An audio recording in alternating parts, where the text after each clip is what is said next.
आता एक मोठी बातमी समोर येते। बाबाजानी दुर्राणी राष्ट्रवादी शरद पवार पक्षाच्या वाटेवर आहे। बाबाजानी दुर्राणींनी शरद पवारांची भेट घेतली आहे। छत्रपती संभाजीनगर मध्ये त्यांनी शरद पवारांची भेट घेतली आहे। शरद पवारांसोबत काम करण्याची इच्छा त्यांनी व्यक्त केली आहे। तर अधिकृत प्रवेश करण्याची गरज नाही, मी 1995 पासून पवारांसोबत असल्याचं वक्तव्य दुर्राणी यांनी केलंय। समविचारी पक्षासोबत काम करायला सोपं जातं असं देखील बाबाजानी दुर्राणी म्हणाले। तर काल दुर्राणी यांनी राष्ट्रवादी शरद पवार पक्षाचे प्रदेशाध्यक्ष जयंत पाटील यांची परभणीमध्ये भेट घेतली होती।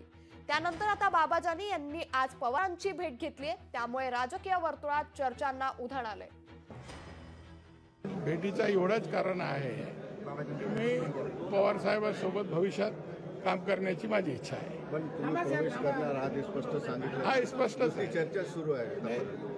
पवार साहेबांच्या नेतृत्वाखाली काम करणं याचा अर्थ प्रवेश करणार। काय कारण आहे की कारण त्यांच्याच मी 85 पासून पवार साहेबांसोबत एस काँग्रेस पासून मी पवार साहेबांसोबत आहे। तर त्याच्याने काही असं काही नवीन काही असं नाही की आम्ही सगळे एका विचाराने काम केलेलं आहे आणि त्याच्या नेतृत्वाखालीच आम्ही काम केलेलं आहे। पण कधी प्रवेश म्हणतात? प्रवेश म्हणजे काय नाही, असा अधिकृत प्रवेश नाही, हेच विचारायचं आम्ही त्यांच्याच नेतृत्वाखाली काम केलेलं आहे। तर असं काय आवश्यक समविचारी पक्षाबरोबर तिथं काम करणं सोपं जाते।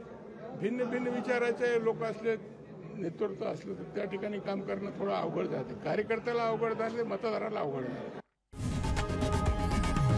लोकशाही मराठी ऐका, पहा, जागरूक रहा।